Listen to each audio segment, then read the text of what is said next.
After one more all-night gaming binge, Yamada wraps up yet another game in 3 days flat.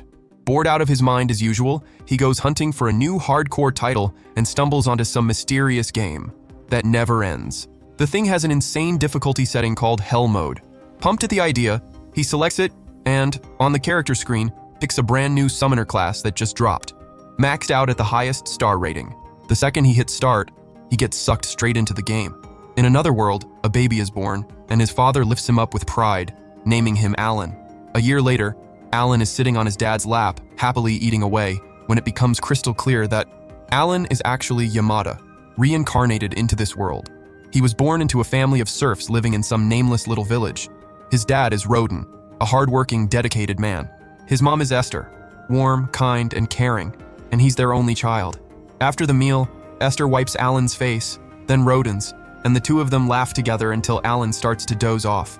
She puts him to bed and slips out of the room, and the moment she's gone, Alan opens his eyes and tries to pull up a status screen just like in the games. Nothing happens. He tries again, and when he yelps in surprise, a book comes flying right at his face. When his parents rush into the room, he fakes like he was talking in his sleep. Once they're gone, he summons the book back and reads through his own stats. Level 1, Summoner, capable of calling creatures. Then a page turns to reveal an apology for the book arriving late, sent by Elmia, the goddess of creation. Hyped beyond belief, he tries to call his first bug, but nothing happens. He figures out he needs to create a creature card first, and an H-rank insect card appears. He's just about to summon it when he senses his mom coming, so he plays dead and decides to try again tomorrow. The book vanishes. The next day, Roden is out chopping down a tree while Esther does laundry and plays with Alan. That afternoon, he summons the insect. The card starts glowing, flooding the room with tiny blue sparks of light, and a massive grasshopper crawls out of the book. Alan tries to command it, but the thing just hops away.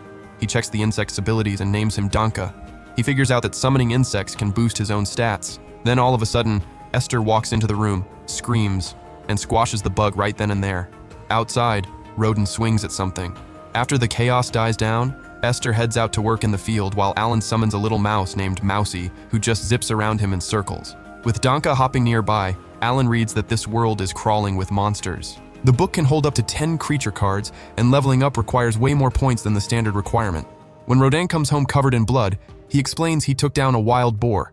Turns out during winter he goes out hunting monsters with the other men from the village. After that, he takes Alan out to show him the boar he killed. Next up, Alan steps outside for the very first time. Roden points out some birds called Albaeon, explaining that Alan was named after them, the hope being that he'll soar to great heights in life. Roden says Esther wasn't too thrilled about naming their kid after a monster, and then shows him the boar he hunted. His buddy Gerda calls everyone over to root for Alan and remarks on the boy's dark eyes and dark hair. Alan greets him, which catches Gerda off guard, since his daughter Karina is the same age as Alan, but still can't say a word. He asks if the boar was tough. Gerda says boars are C-rank monsters and usually take around 20 men to bring one down.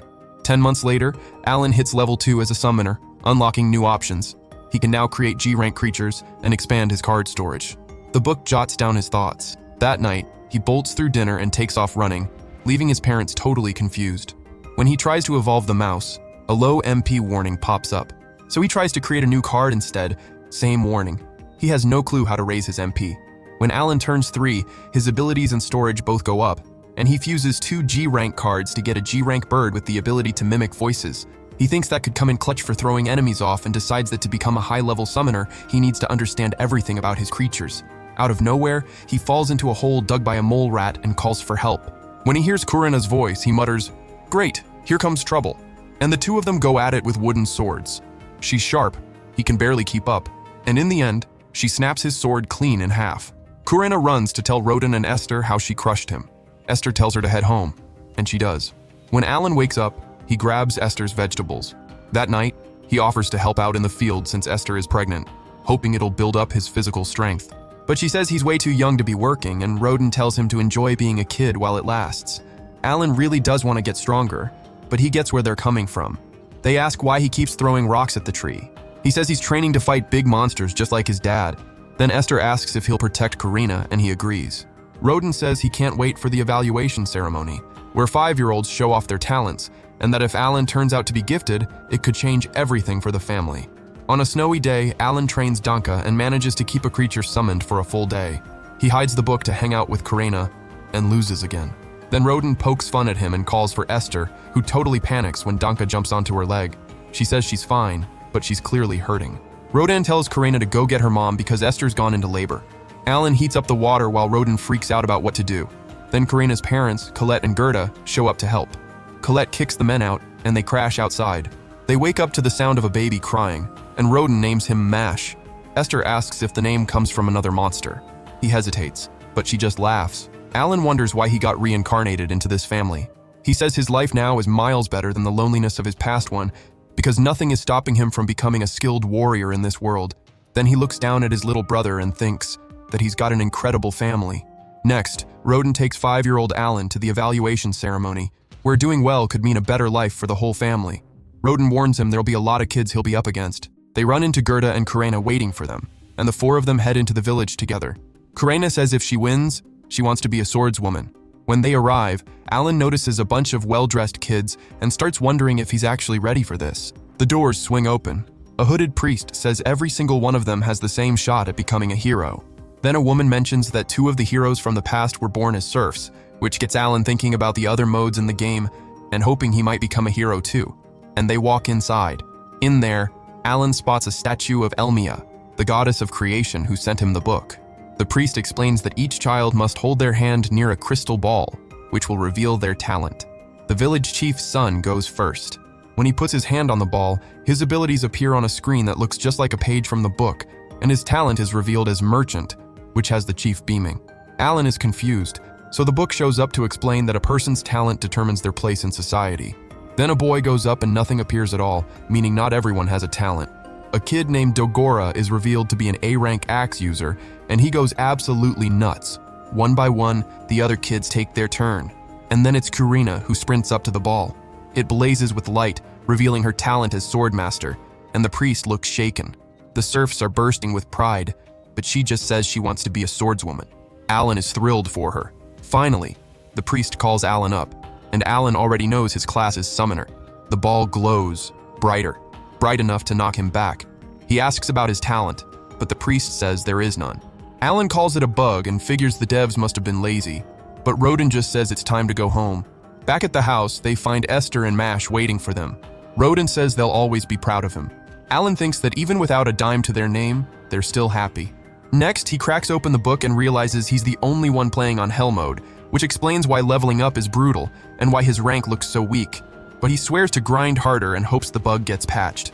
The next day, Alan asks Esther why his dad has been so quiet. She says he's been like that since the night before. Later, they head to Karina's place to celebrate her talent. Karina tells Alan that Swordmaster is the highest tier. Colette brings out a fresh bottle of something to drink, but Rodan is still brooding. Alan wonders if his dad is jealous. Then the 2 men start going at it. Gerda calls Rodan a buzzkill and asks why he wants to cut ties. Rodan says if they keep hanging out, it could hurt Karina's image as a knight. Gerda says that's not going to happen. He tells Karina to break it up, but the wives end up squashing it themselves, and the 2 men sit there in silence. Colette says they've always been like that, and Esther says all 4 of them have been friends since childhood. After getting married, they moved outside the village and built the houses they live in now. Rodan and Gerda eventually start drinking together. The next day, Gerda gets word that the knights are coming to meet Karina. Back in the village, everybody wants to see the young swordmaster. Dagora calls Alan a loser, but Karina shuts him down, saying Alan is stronger than Dagora. Then the captain of the knights, Xenof, arrives, and the village chief calls Karina and Gerda to the front. Karina is absolutely buzzing. Becoming a knight is her dream. Alan gets worried she's about to leave, but Gerda says she's still too young. But Xenof wants to start her training right now. He orders his vice captain to get ready and calls for a duel. Gerda begs for mercy, but Xenof threatens to execute them on the spot. When Karina sees the sword she'll use, she says she's ready. The duel kicks off between her and Vice Captain Lebron, and she strikes first. Dogora says she's incredible while Alan is rooting hard for her to impress the knights. When Lebron attacks, she holds her ground, but he kicks her flying. The knights hold Gerda, Roden, and Alan back. She gets up again with a magical aura around her body and charges forward with way more power, slicing Lebron's sword clean in half. Xenof calls the duel. He says it was good. Lebron admits defeat. The crowd goes wild, and Gerda swells with pride looking at the broken sword. Xenof apologizes for doubting her and says they should talk about her future. At the chief's house, they throw a party. Alan notices the food looks amazing and says it smells incredible. Xanov explains that the Lord sent him to verify whether she's truly a swordmaster, and that he was also ordered to rename the village in her honor. The chief accepts. Xanov explains that families tend to hype up their kids' abilities, and then the kids can't back it up, which puts the royal family's safety at risk. Then he apologizes to Gerda for being so harsh and says she can enroll in the academy at 12. Dagora asks if anyone can become a knight, and his father introduces him. Xanov says an instructor will be assigned to train the village kids for the academy. Karina tells Alan they should study together, but Dagora calls him a loser and the two of them start scrapping. Next, Xanov recognizes Roden as the boar hunter and calls him a legend. Alan flashes back to the massive boar Roden once took down. Xanov says he's heard that Roden is one heck of a hunter and is stoked to finally meet him. Alan, hyped up, calls him a superstar, and they head home. Later, Roden says that since Karina is going to become a powerful hero, they need to keep up appearances too. Then he shows off some fruit he brought home as Roden says, "Same here," and the two of them crack up. Next, Alan has leveled up his abilities, unlocked new ones and new creatures, fused more cards, and is dying to summon a dragon. His card inventory has grown too, and he's more fired up than ever to keep grinding. After that, Esther is pregnant again. Alan offers to wash the dishes. His parents say it'd be great to have a girl and start tossing around baby names. The book shows up with a new notification. They ask what he's looking at, and he asks about the scar Rodan picked up while hunting. Rodan reveals he went through the trial of the gods, a special moment in a hunter's life, and says it felt incredible. Alan says he may have leveled up, but his combat level is still at 1, and he's going to need to kill more monsters. He asks if he can join a hunt, but Rodan says he's way too young for that. Later, he reads the notification saying the devs have patched the bug and notified the priests. His updated rank is S-Talent Summoner. With that settled, he decides to power up Danka's abilities, but it does nothing for his own stats. He summons Danka, who shows up looking different, and thinks there's still so much more to figure out. Then Esther walks in and kills Danka on the spot. The next morning, Roden heads out for work, while Alan decides to boost all his cards and wishes Roden luck. After getting his chores done, he tries fusing several cards to create a new one, and finally unlocks something new, green grass. He wonders if it's some kind of insect with the highest MP, which would let him do more, and wonders how long until the next level. And then he summons the grass. An apple appears, which he names Apo, with the ability Aroma. He tells her to show what she's got. Apo heads to the floor and a plant grows, filling the air with a pleasant smell. Then Esther shows up. Alan tries to make Apo disappear, and can't. Esther notices the plant and starts trying to figure out what to do with it. Next, he trains with Karina and loses again. Noticing his sword skill has leveled up, he starts wondering whether he should summon a creature in front of others. Afterward, he tosses rocks at the tree, which feels pointless. He's also got to watch Mash and take care of the chores, so he decides to ditch the throwing practice. While Mash wanders off, Alan asks what those trees are and he decides to look it up in the book. He finds out that thanks to Apo's abilities, he can manage more activities at once, and then he watches the birds. Later that night, they're still waiting on Rodan when a group of men brings him home injured, hurt in a run-in with a boar. Goethe says they applied medicinal herbs. Esther asks what happened, and Rodan says the knights provided the herbs and thanks them. Another man says it all happened because an inexperienced serf woke Mash, but Alan scoops the kid up and takes him away. After everyone else leaves, Esther asks Gerda what really went down. Gerda explains that the chief wants them to teach some serfs how to hunt more boars, since the meat can be traded for goods. But hunting is dangerous for people with zero experience. This time they came along to watch Rodan, who blew up in reputation after Xanov praised him, and everyone just assumed Rodan would bail them out. Gerda says they were against the whole thing, but had no choice with the chief's orders. So they trained the newcomers, but 3 lazy guys had zero interest in training with serfs. When the hunt started, some young guy drove a boar straight toward them trying to save someone else. Rodan got hurt. Lucky for them, they still killed the boar. In the morning, Alan says he'll take over the chores, but Esther tells him to rest. Then Rodan wakes up and the two of them hug. Alan thinks about how back in his old life he was completely alone, but now he has a family who loves him, and he's got to protect his siblings. Then Gerda shows up with food and says he'll help out while Rodan recovers. Alan says he's going to protect this family. Next, he heads to the well to get water, hauls the heavy buckets home, shocking everyone in the village along the way, and decides he needs to take things seriously and build up his physical strength, because family comes first. He tells his mom he's going out to work in the field with Gerda and rips up potatoes one-handed without breaking a sweat. Then the village chief pays them a visit, checks on Rodan's recovery, and orders the lazy man responsible to go and apologize. Rodan tells him to go easy, but Esther says because of that guy, her husband nearly died. More villagers come to visit Rodan, happy to see him alive, and say that Alan's parents are the best. Later, Alan works in the field, summons a bunch of frogs, and sets up traps to catch birds. The plan looks like it's flopping, until one bird gets close. But it turns out to be a monster that wipes out all the frogs and tries to bounce. Alan checks his attributes page, decides to stay, and goes in on the monster, but gets sent flying. He summons some wolves, but they get taken out too. He eats another hit and realizes he's running low from all the summoning. Then he blocks the monster's beak with his sword. The monster shrieks, giving him the opening to summon 2 energy-draining insects that sap the monster's strength, but it fights back. Alan then summons the wolves and the insects at the same time, and together they jump the monster and take it down. For that, he earns 100 points. Pumped that he killed his first monster, he drags the corpse home, and everyone loses it. Karina says he's amazing. Roden says there's a cut on his cheek, but Alan says he's fine. Goethe looks at the monster and spots bite marks, but Alan says he was locked in and didn't notice. He also spots a bump on Goethe's head and figures Karina must have clocked him at some point. Next, he and Goethe drain the monster's blood so the meat can be eaten. Goethe says they need to send some of the meat to the nobles. Alan thinks that's totally unfair. Then Goethe pulls a magic stone out of the body and says it's useless to them but counts toward their tax quota. He says they can negotiate with the chief, since it was a kid who hunted the monster while his father was laid up. Then he walks Alan through the plan. At the chief's house, they present the monster and offer just the wings as tax payment. The chief thinks it over and says he needs to deliver more meat to the lord, which is why serfs are joining the hunts. Goethe points out that since Rodan is injured, who's going to hunt for this struggling family? Alan says he's starving and pretends to be too weak to stand, which gets the chief to cave. The plan works. Then Alan says they'll only hand over the wings from here on out, but Goethe warns him not to get greedy. All part of the plan, and the chief agrees to the terms. Next, Alan uses frogs to lure in monsters, but this time, 2 Albaeans show up, and he uses the energy-draining insects to weaken them. He sends in the wolves to attack, and then finishes them off with his sword.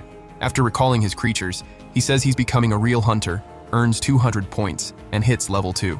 His abilities get a major boost.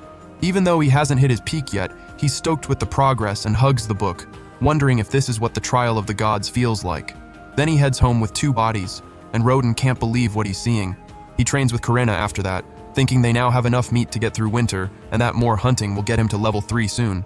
He loses again and eats dirt. That night, he tells his parents a story about hearing an oracle from God who granted him power and wisdom.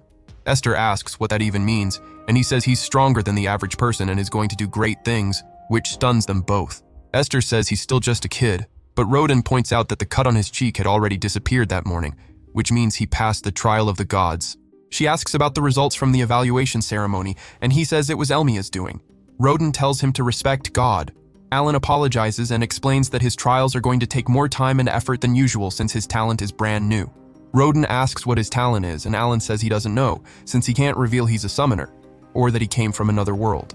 Roden pulls him into a hug and says Alan should have told him sooner that he was going through God's trials all by himself. Roden asks what his plans are, and Alan says he's going to prove his worth by passing the trials. Roden says if God chose him, he needs to face every challenge head-on, and Alan thanks them both. Roden says to keep it under wraps from the other villagers, but he's totally going to brag to Goethe.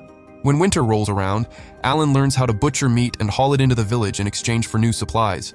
He asks Goethe what the difference is between serfs and commoners. Goethe says the gap is in social status and taxes. Commoners have to pay gold coins for each member of the family and hand over 60% of their meat. Then Alan asks if serfs can become commoners. Goethe says he's heard that if they pay 10 gold coins per person, they can change their status, and that makes Alan realize he needs 50 gold coins. Next, they walk into a shop to trade meat. It's Alan's first time shopping ever.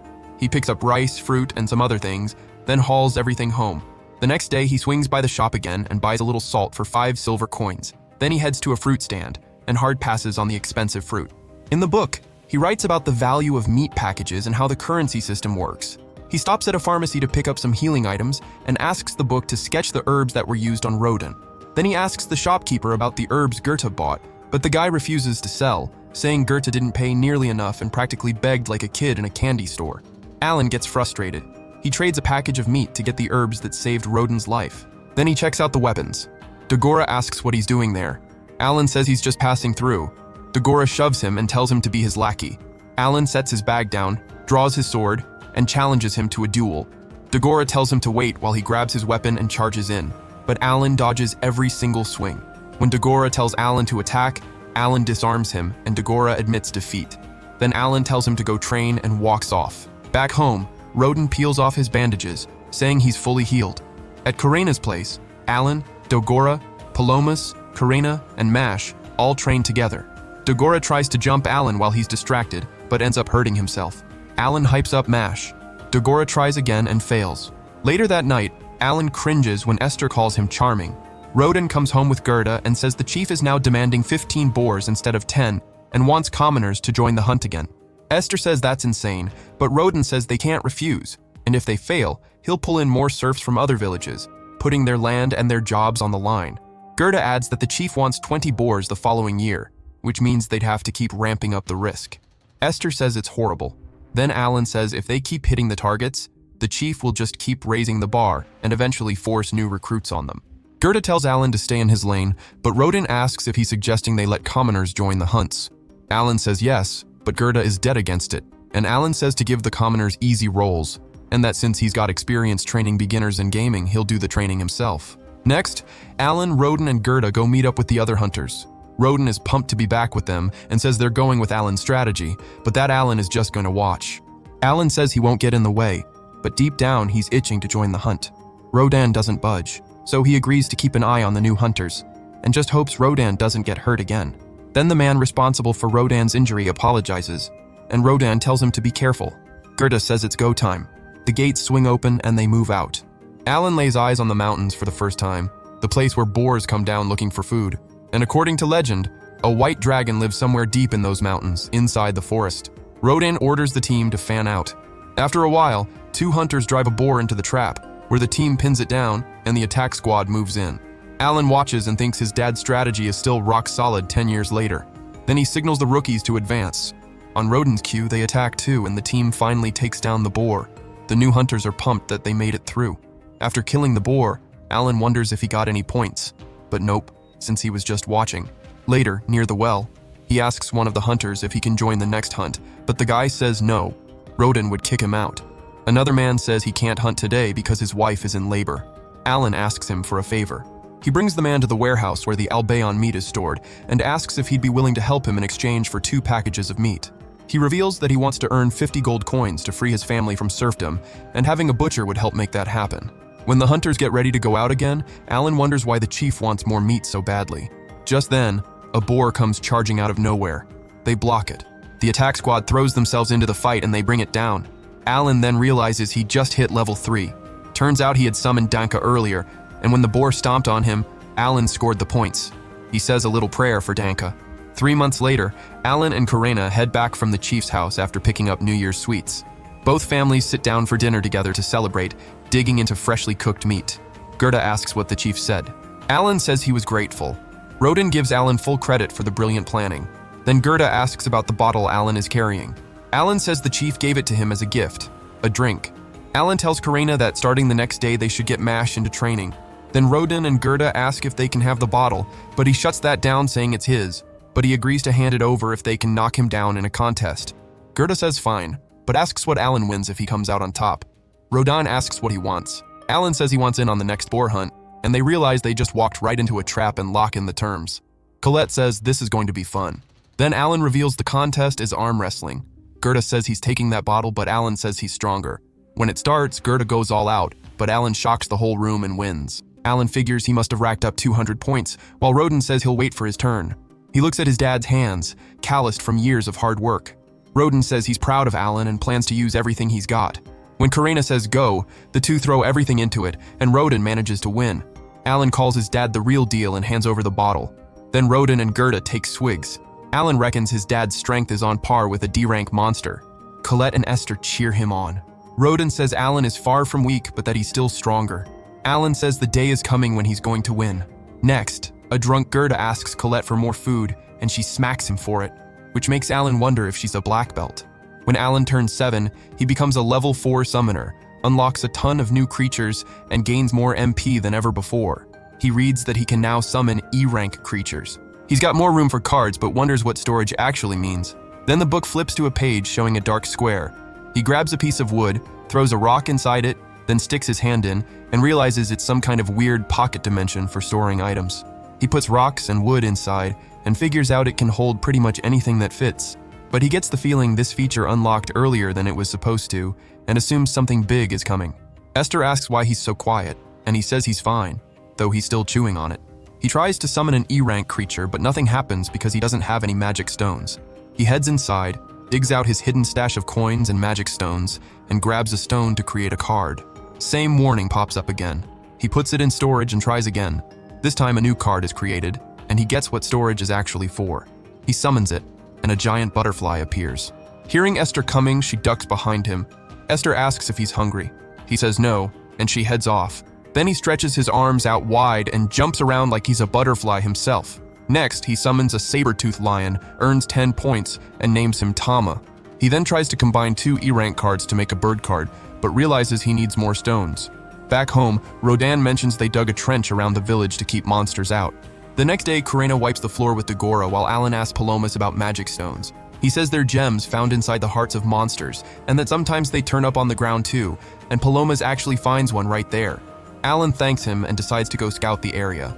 On his own, Alan digs into what E-rank creatures can do. All of a sudden, the wind carries a card away, which summons a bird that warns him a boar is about to attack.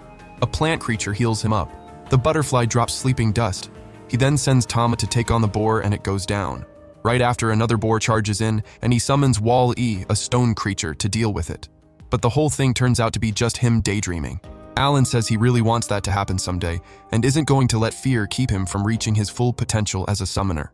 Knowing that one day he'll be fighting monsters solo, he summons his creatures, splits them into attack, defense, healing, and scouting roles, and declares they're going to gather magic stones, grind hard, and become the most powerful crew out there.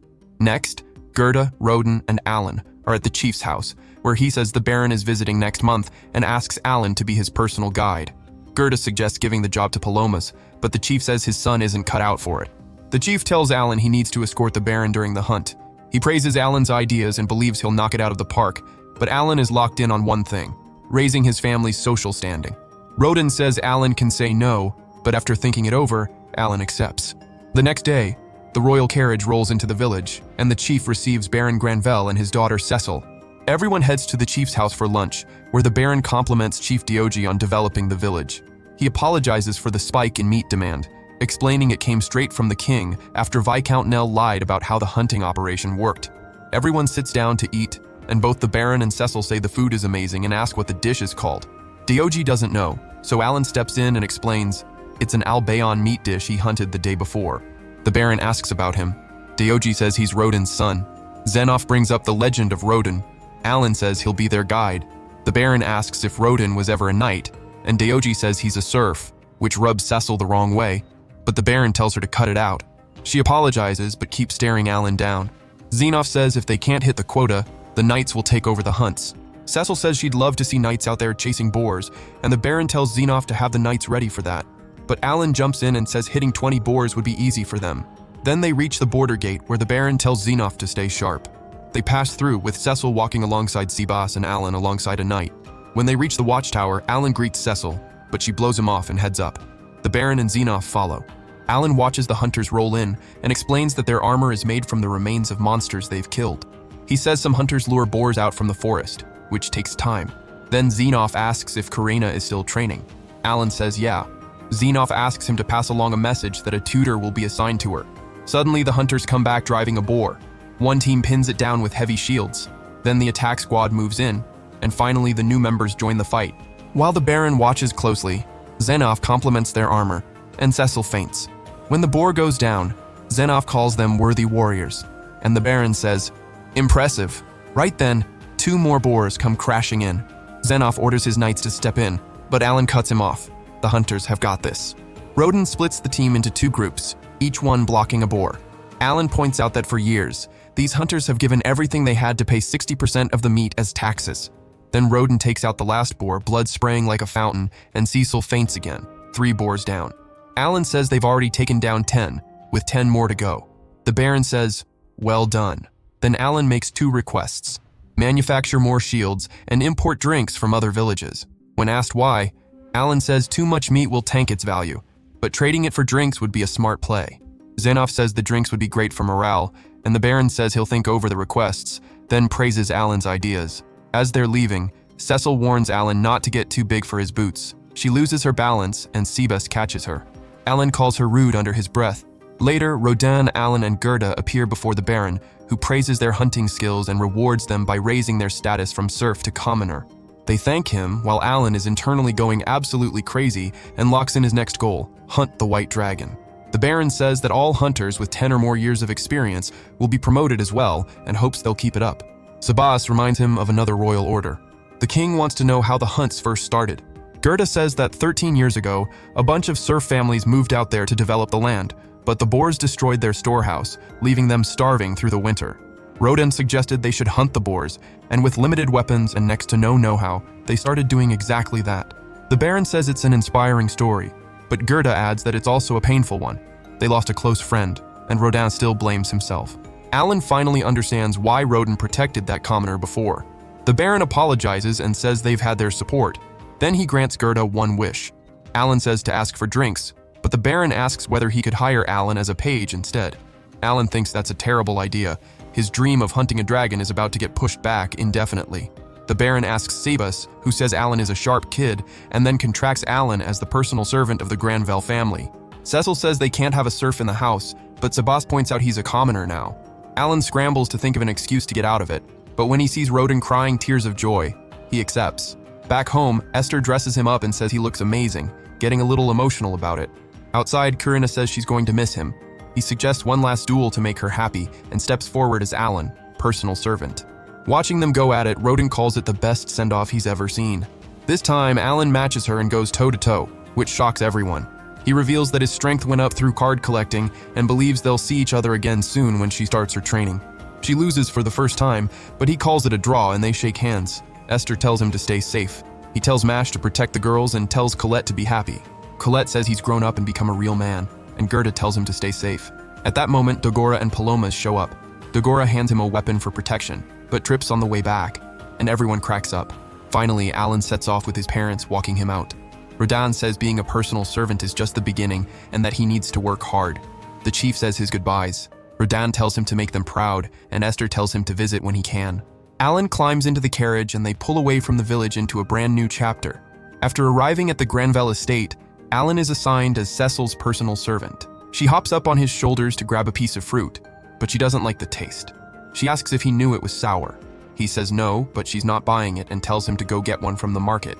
Out of nowhere, he's left completely in awe at the sight of an airship, called a magic ship back in the game. The next morning, he wakes up after a great night's sleep. The sweet smell of plants hits him and makes him hungry.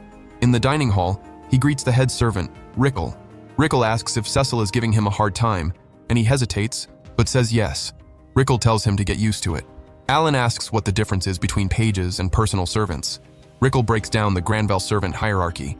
Personal servants are treated as part of the family, while pages are just assistants. That makes Alan understand why Rodan was so proud, and he feels genuine gratitude toward the Baron. At lunch, the Baron's wife compliments Alan for picking up the basics so quickly. He says he's got excellent teachers, which makes her say he's a very well-mannered boy. The Baron agrees, but notes that he doesn't have a talent. Cecile says her talent is Supreme Mage, a 2-star talent, and that her brother Mikhail is a swordsman, but the Baron tells her not to show off about talent. Then Thomas suddenly starts crying, saying he wants to go to the academy like Mikhail, but the Baron says that since he doesn't have a talent, a noble university would suit him better, just like himself and his wife. Cecile apologizes to Thomas, but then immediately turns and stares Alan down. Next, Alan has a day off and heads into the city. He walks into the Adventurers Guild and asks if he can sign up, but the receptionist says he's way too young to be an adventurer. He checks the bounty board, but some adventurer tells him to get lost. Alan says he'll leave once the guy explains how to find monsters. The guy says he's not his teacher. So Alan asks how monsters are ranked. The man says, a monster's rank depends on how far it is from the city. Alan asks if anyone has ever gone after the Death Gulch since its location is known. The guy says it's way too powerful. Then Alan asks why the White Dragon has the highest bounty of all. The guy says it's because of the mithril deposits in the mountains. Alan figures mithril must be worth more than gold. Just then, 2 girls walk in calling the guy Rashid and asking who the kid is. Alan says he's learning about monsters, and Rashid tells him to get out of here. Alan walks out with a whole new spark of motivation. He sprints back to the palace. A guard stops him at the gate but immediately apologizes when he spots the personal servant emblem. The guard tells him not to run, but Alan is way too pumped to slow down and takes off straight into the grove. He starts training, summoning Hawkins, whose sharp intelligence makes it easy to follow commands. Then he summons more birds and sends them out to scout for monsters. He also calls up Tama just in case anything shows up and grabs the little sword Dagora gave him. After a while, Hawkins comes back and guides him to a group of goblins. He summons 10 lions to surround them. Then he signals the butterfly to drop the sleeping dust. He throws a rock at one of the goblins, and the lions clean the rest of them up. He earns 1,000 points for taking out 5 goblins. Then he goes around collecting magic stones and sends the birds out to find more monsters. With his crew's help, he takes down 5 rabbits and 80 goblins, levels up twice, and straight up breaks into a victory dance. He sends everything back and makes a note to use his magic stones wisely. He tells the birds to find more monsters, but they can't see in the dark, which has him a little stressed about getting back.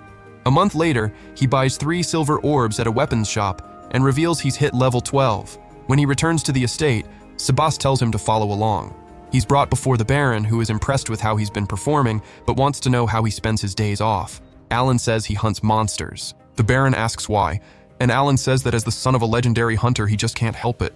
The Baron says that's fair, and that he won't stand in his way. Sebas asks him not to sell the rabbit meat to butchers, but to bring it directly to the estate instead. Alan agrees. Now that he can hunt out in the open and get paid for it, that works just fine. 6 months later, he's sitting in the forest reading and snacking. When all the birds suddenly return at once, sensing something is off, he follows them and finds Rashid's group getting swarmed by goblins. He jumps in on the goblins and notices Rashid is bleeding, so he tells one of the girls to take on the goblin on the right. He's not strong enough to rely on any of his creatures for this one, so he fights a goblin head-on. The girls finish their goblin off but can't do anything for Rashid's wounds. Then Alan says he's got some medicinal herbs. The girls say they'll pay him back, and he pulls a life leaf out of the book and presses it to Rashid's wound. It heals up fast. The girls, Fiona and Camellia, are beyond relieved to see him okay. Then Alan helps patch up Fiona's wound too. They ask what kind of leaf that was, but he says that's classified. Rashid thanks him, remembering him from the guild. Alan says he was happy to help and turns to leave, but Rashid asks how they can repay him, and Alan asks them to bring him 100 ranked magic stones. Rashid says it'll take about a week to pull them all together. On the way back, Alan makes a note that the life leaf heals wounds way faster than Muller flowers. He also picks up 160 points from the goblins. Then he summons Hawkins and asks why he led him into the grove.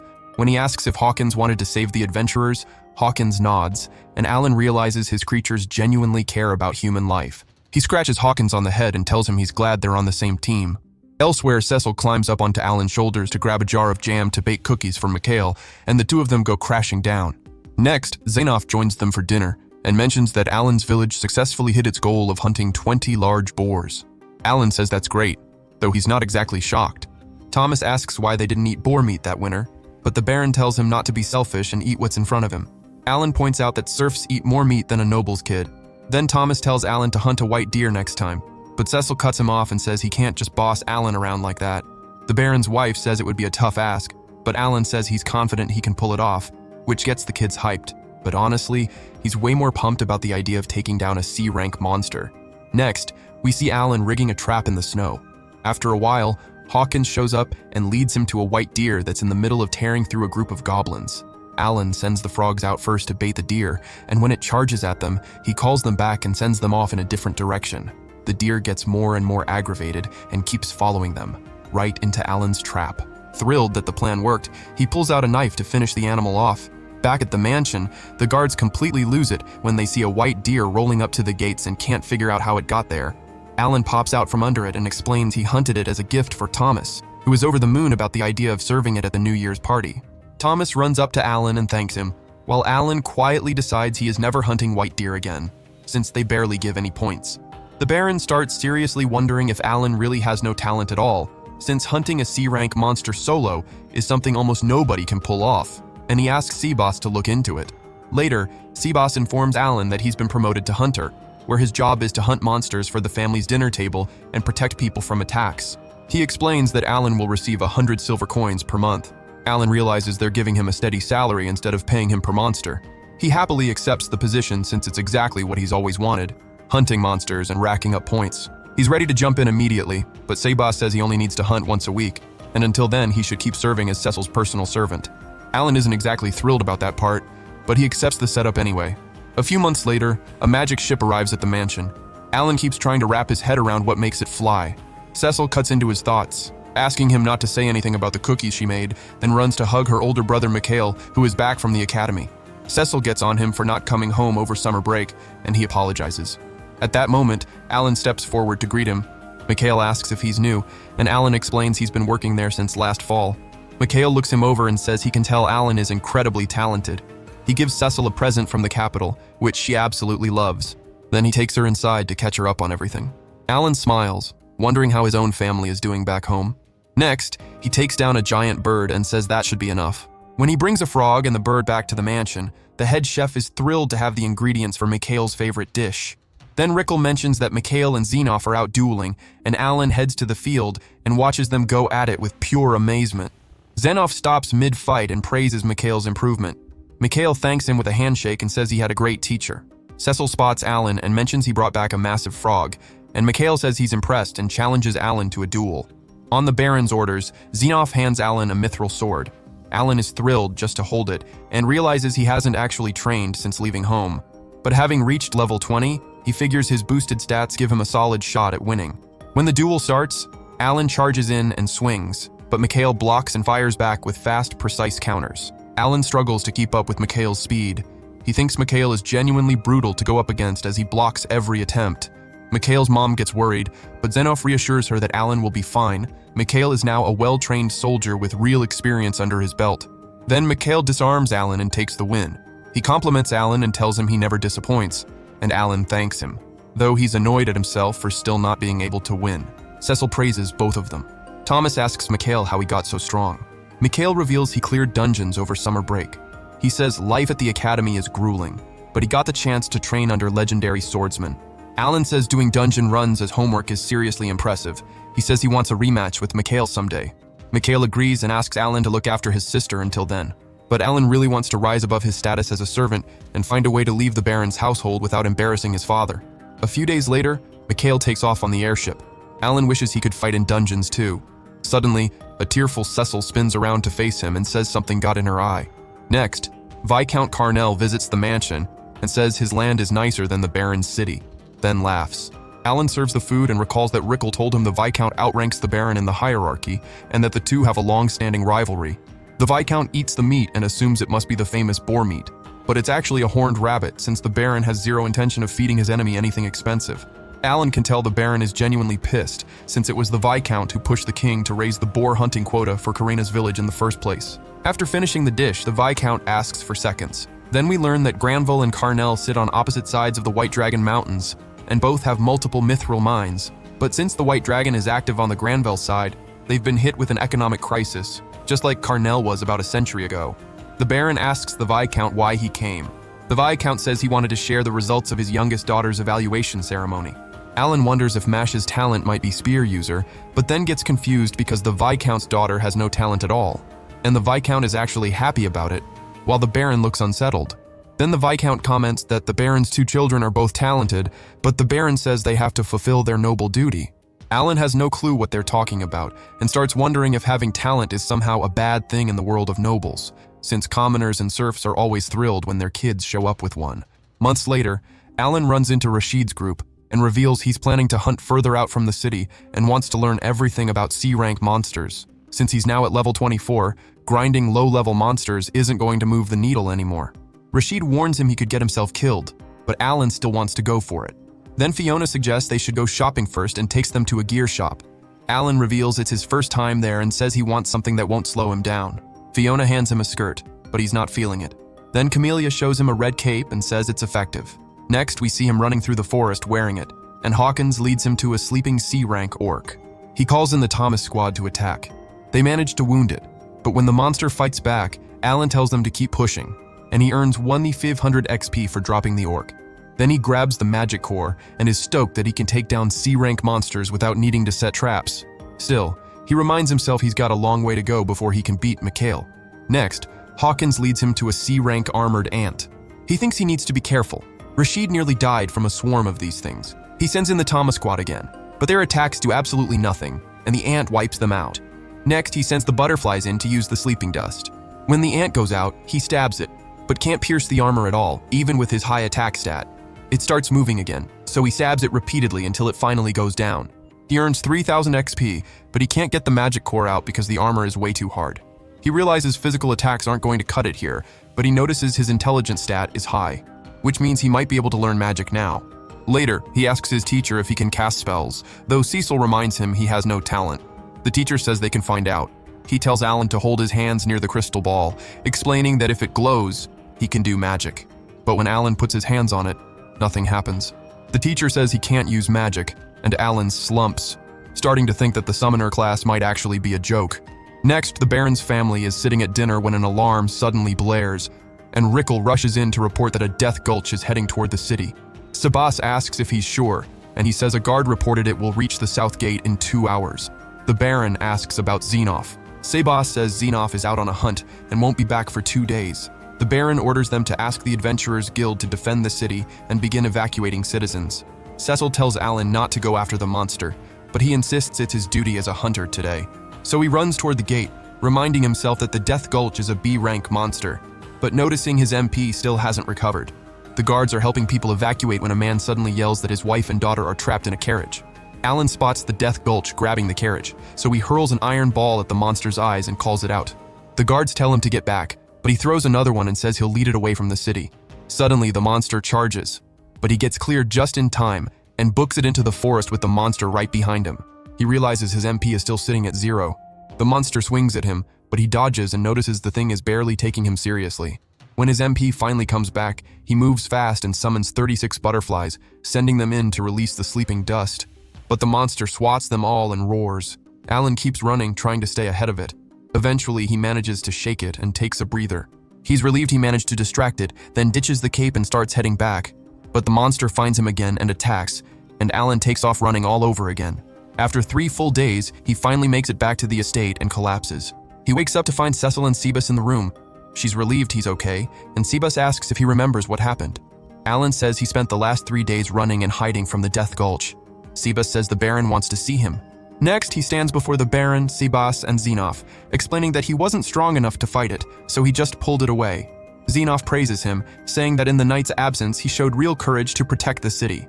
The Baron rewards him with 10 gold coins, plus another 10 from the family he saved. Alan gets excited thinking about all the new gear he can buy, but the Baron tells him not to stray too far from the city from now on. Next, he takes down an armored ant using the new mithril sword and pulls the magic core out. Then he sends one Hawkins to scout the area while he takes some items out of storage and runs an experiment with another Hawkins to see if it knows what's inside a bag. Hawkins knows he put a piece of fruit in there. Then he summons another Hawkins and asks the same question. That one points to the fruit too. But when he calls over the one that was flying the whole time and asks the same thing, that one has no idea what's in the bag. Then he summons a fourth Hawkins, and that one gets the right answer. Then he summons Apo and asks the same thing, but Apo has no clue.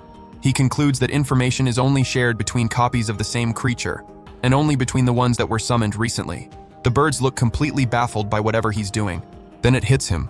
As long as he's alive, his creatures are effectively immortal. Months later, he trains with Mikhail again. Alan is now at level 28, but Mikhail still outpaces him and disarms him. The siblings cheer, and Xenoph praises him, but Alan is genuinely frustrated with himself for still not being strong enough to beat Mikhail. Then Mikhail says he's improved and encourages him to keep grinding.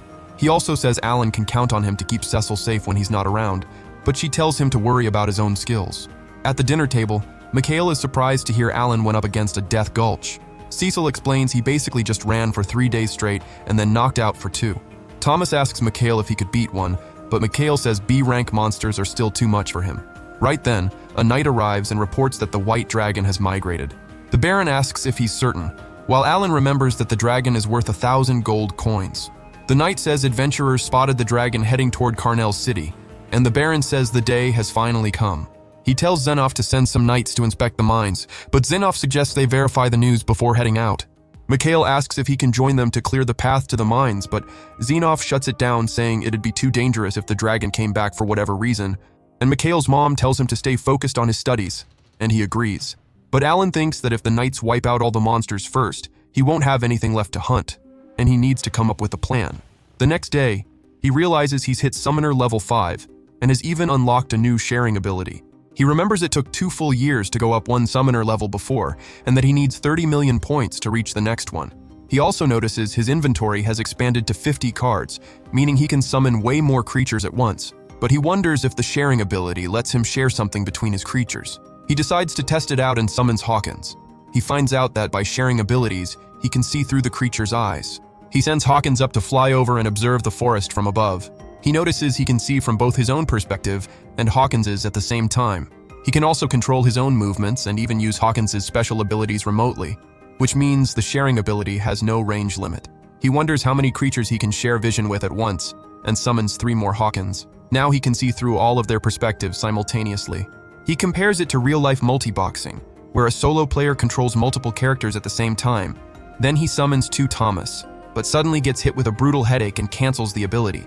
He figures he can't share vision with too many creatures at once. Looking at his intelligence stat, he assumes it's connected to how many creatures he can share with.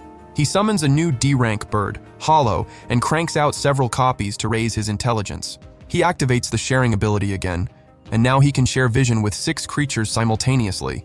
Then he creates more D-rank creatures and summons them. He starts wondering if he can hunt multiple monsters at the same time just by using the sharing ability.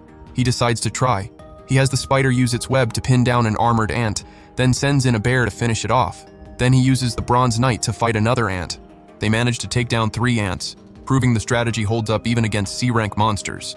Then he has Tater Tot use the farming ability. It sprouts into a plant and instantly produces a fruit, restoring Alan's MP. Next, Alan notices Hollow has a night vision ability, meaning he can scout for monsters after dark. While Hawkins handles the daytime shifts, Alan realizes he can use the spider to trap enemies and the bear to close them out, and calls it the perfect everyday hunting setup. And since summoning Hollow boosted his intelligence by over 1,000 points, he can now share with 8 summoned creatures at once. He tells them all to avoid every human adventurer they come across and says, "Let's go." Later, he walks through the forest watching the snowy mountains through Hawkins' eyes. Then a new idea hits him and he checks in on Karina, sparring with Dogora back in his village through Hollow's vision. He also watches his dad working out in the field and his mom and sister goofing around at home. Finally, he leaves a gold coin on the windowsill, hoping he'll be able to visit them every month. 6 months later, the Baron asks Xenoff for an update on the mines. Xenoff reports that the mining sites have turned into monster nests, and that nearby villages have also been wiped out by goblin raids. The Baron says he didn't expect things to get this messy, and says the closest mine needs to be repaired and reopened as fast as possible. Then he asks what Viscount Carnell is doing. Xenoff says he tried to push forward with mining, but ran straight into the White Dragon's fury. The Baron tells him to proceed carefully. Suddenly, Alan's book appears, letting him know he earned 15,000 XP after his creatures took down an orc. He says that when he turns 12, he's going to leave the Granville household and become an adventurer. Until then, he's going to hunt as many monsters as he possibly can. Next, we see a goblin army marching straight at Alan, and he sends his creatures into the fray. Hawkins scouts from above while the bears tear into the goblins, and the spider fights the ones on the tower. When the goblins try to pull back, he sends the bears to cut off their escape. Soon the Goblin King shows up, but the bears don't flinch. When they finally put the monsters down, Alan earns over 4,000 XP and says he's going to wipe out every last goblin. A year later, Mikhail comes back after graduating from the academy. Cecile greets him, and he says she's grown. As he and Alan get ready to duel, Thomas and Cecile notice their brother is acting strange. Alan notices that now that he's 10, the restrictions on his stats have been lifted. He reveals he's created 30 copies of Spidey and 20 of Teddy, and he makes it clear that Mikhail didn't need to tell him not to hold back in a fight, because he never does. When the duel starts, he charges in and shocks Mikhail with his speed, but Mikhail manages to block every single strike. Alan struggles to break through Mikhail's defense, and wonders if he's reading his movements in advance. When Mikhail attacks, Alan barely gets his guard up before getting taken down again. Frustrated, Alan can't understand why he still can't win even with superior speed. Mikhail praises him and says he never disappoints. Alan thanks him, but Mikhail brushes it off and walks over to his father, who says it's obvious he worked incredibly hard over the past 3 years. Cecile tells Alan he's good, just not good enough for Mikhail yet, and suggests he take lessons from him. Then Mikhail says he has to leave to fulfill his noble duty. Thomas asks what that means, but Mikhail can't say. Cecile asks when he's leaving, and he says, "Tomorrow." She says she was looking forward to spending time with him, but he says he'll be back in 3 years, which makes her cry. Alan now understands what the Viscount and the Baron meant by noble duty that day, and starts wondering what it really means. The next day, Mikhail says his goodbyes and heads to the carriage. Before leaving, he pulls Alan into a hug and asks him to take care of his sister, promising to honor the Granville name. Alan wonders if Mikhail was actually scared, or if that's just his imagination. Next, Hawkins scouts an orc village from above. Alan, now at level 35, sends in the team to engage. When the orcs start firing arrows, he has Braun step up to shield him. He wonders if he can check his creature's HP since they just vanish without warning when they go down. Then he sends the spiders to take out the archers while they push into the village. Reinforcements show up for the orcs, but he's not rattled and orders the team to keep advancing. He's happy with the XP he's racking up, but notices the orcs are pushing back harder than expected. Suddenly, a massive energy ball comes flying at him, and Braun jumps in front of it. He spots 3 orc mages and realizes it's the first time he's ever faced magic users. They fire more energy balls and the blasts rip through his army. He hurls an iron ball and punches a hole through one of the orcs. Then he pulls out more, but the remaining orcs duck into cover and keep attacking. He tries to figure out how to take them out now. Then more orcs pour in. He thinks about pulling back, but summons more Teddy copies and pushes forward instead. Just when he thinks he's got the upper hand, the Orc King rolls onto the battlefield and instantly drops 2 bears. Alan clocks that this one is serious and summons more bears, but the king destroys them all too. When he runs out of creatures to summon, another energy ball comes screaming at him. Braun shields him, then vanishes from the damage. The orcs send another. Even with the bears trying to cover him, he gets blown back by the impact. He heals himself, but he's got no way to deal with the king and the mages at the same time. Just when he thinks he's done for, Xenoph shows up and asks if he needs a hand. Alan can't believe it. Xenoph says he spotted the smoke and came to check it out. Alan explains he was trying to clear out the orcs before the knights showed up, and calls all his creatures back. He wonders if Xenoph noticed them, but Xenoph walks straight toward the Orc King, telling his vice captain to handle the rest. Alan says watching Xenoph fight must be something else, and the vice captain says Xenoph is an absolute force of nature on the battlefield. When the Orc King swings at Xenoph, he blocks it effortlessly and knocks him back. Xenoph keeps deflecting every attack that comes at him. Then the vice captain charges in and takes out multiple orcs at once, including an orc mage. The last mage fires at him, but he splits the energy ball in 2 and drops more orcs with it. Alan says the vice captain clearly has a unique ability too, and wonders how he ever lost to Karina. On the other side, Xenoph launches into the air and ends the Orc King with a single strike. Alan is in complete awe at how easily he put down a B-rank monster with no extra abilities. That night, he heads back to camp with them and eats. Xenoph reveals he had a feeling Alan was the one behind the goblin village attacks. He says that ever since Alan joined the Granville household, he'd been getting reports of someone hunting monsters outside the city and collecting magic cores. When Alan hunted the white deer solo and then trained with Cecile, Xenoph was dead certain it was him. Xenoph asks if the creatures are part of his talent. Alan admits they are, knowing his cover is blown, but he's not giving up the details. Xenoph says the Baron already knows about his talent. That's exactly why he got promoted to hunter in the first place. He says it's why a kid like Alan was handed that kind of responsibility. Later, while Alan scrubs Xenoph's back, Xenoph promises to keep it a secret and says he won't even report it to the Baron. On one condition, Alan has to keep him in the loop on his progress. Alan agrees and quietly wonders how Xenoph is still walking around with all those injuries. 2 weeks later, Alan celebrates another win against the orcs and walks through his strategy. He hit the village from all sides and just kept throwing wave after wave of summoned creatures until he came out on top. Months later, a royal messenger arrives at the Granville estate with a few pages from Cecile's diary and informs them that he has passed away. The Baron furiously asks how he could be dead in just 6 months and accuses them of using him as cannon fodder. The messenger asks if he wants to take that up with the king. After the messenger leaves, Cecile's mother breaks down crying, and Alan realizes that Cecile was acting strange before he left, because he knew he was going to die. Cecile asks her father what's going on. He asks everyone to leave the room except her. He explains the noble duty and admits he always knew Cecile was going to die. She asks if that's the only reason she's still alive, and runs out of the room.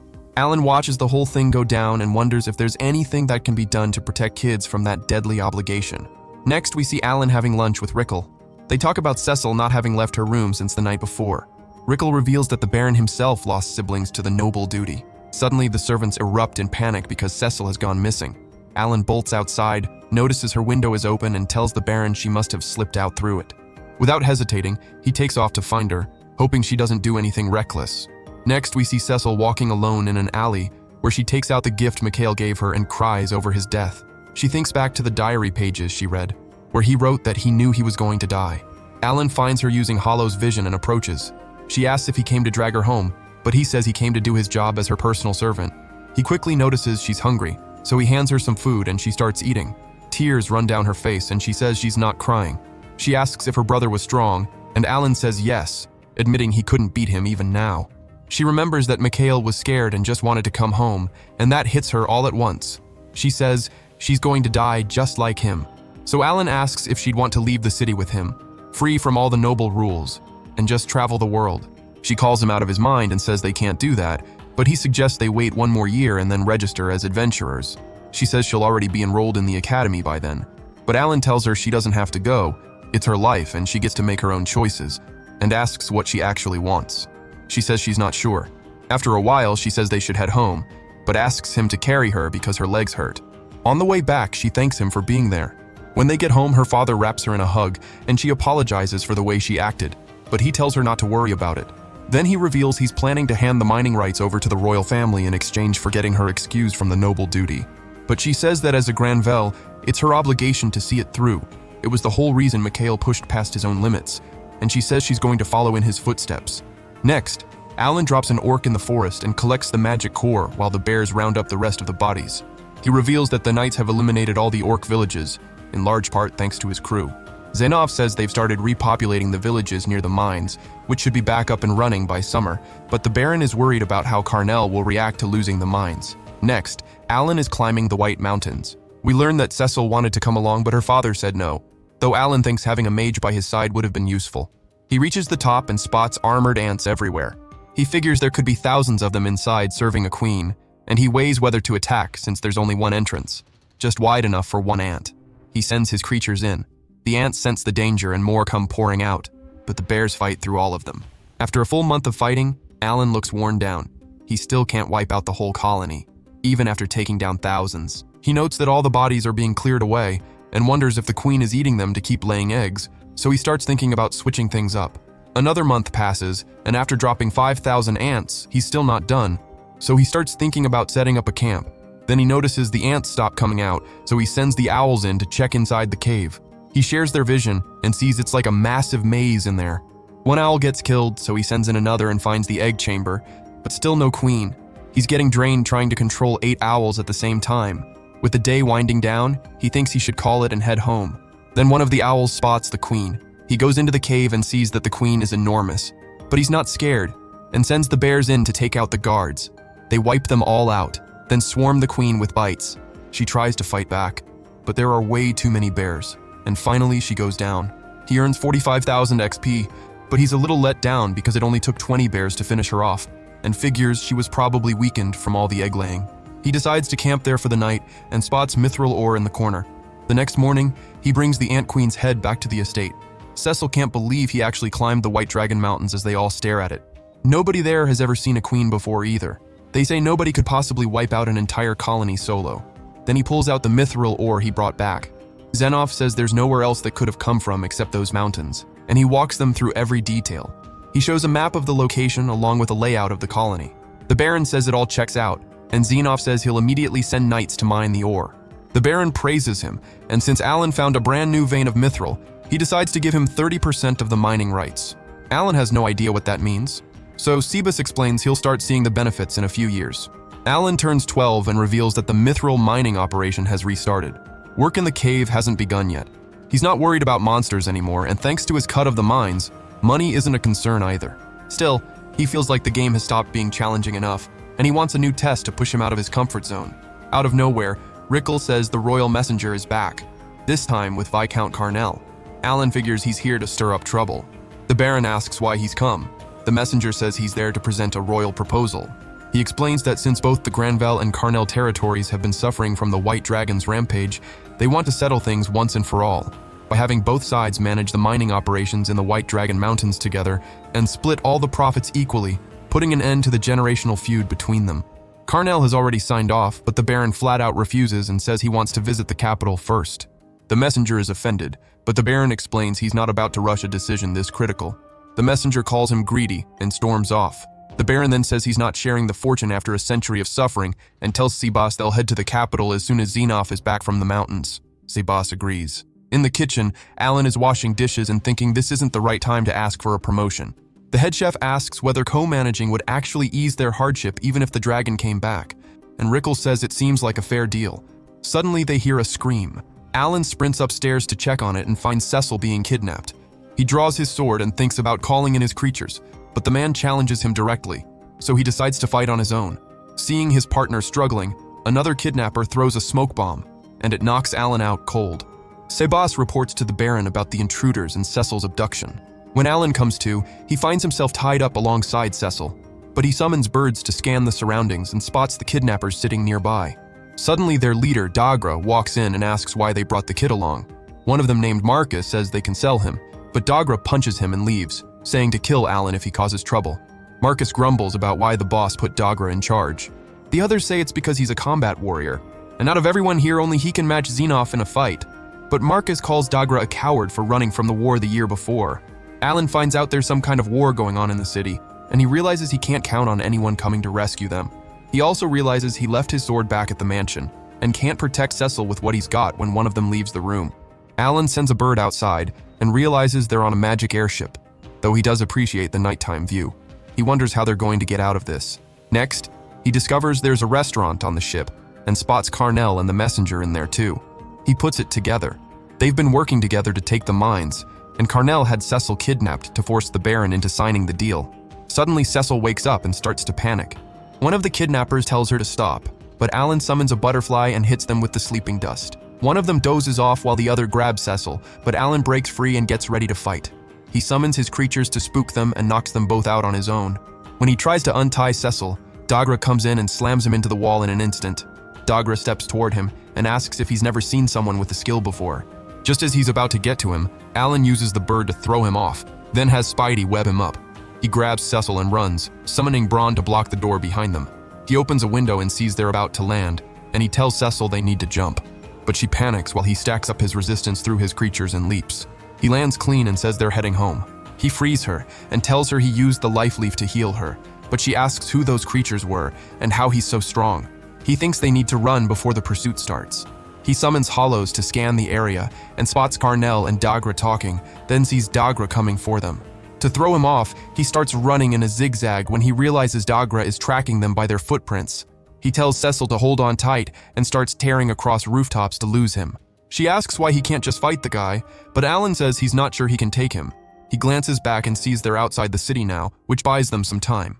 Then he hops onto Braun to move forward without leaving tracks, and they make camp in the forest. She asks why he never told anyone about his talent. He says nothing good would come from going public and tells her to get some sleep. They keep running the next day. He shares vision with a bird and sees Dagra has started circling around the city. Realizing Dagra will eventually find their tracks if he keeps sweeping like that, Alan mounts Braun and starts moving on top of him. After a day and a half of running, they reach a Granville checkpoint. The knights are relieved to see them. Suddenly, he realizes Dagra found their tracks and decides to keep moving. Cecile asks what's wrong, and he says Dagra is coming. She figures they'll be safe with the knights around, but he says the knights aren't built to stop him. So she tells him to leave her and save himself, but he refuses, and says he made a promise to Mikhail to keep her safe. After another full day of running, Alan heals her with a leaf and says they'll reach Granville soon. But then he spots the same Death Gulch from 3 years ago, now on their trail. He realizes he can't keep running from two enemies at the same time, so he decides to fight the monster head-on. Cecile hides behind a large rock.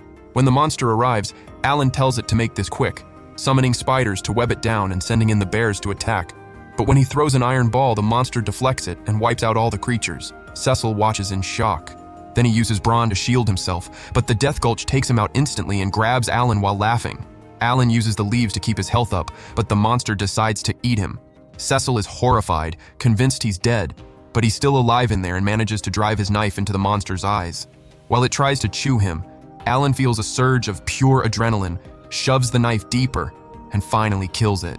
He earns 82,000 XP. Cecile runs to him saying she thought she lost him, but Alan says he's fine.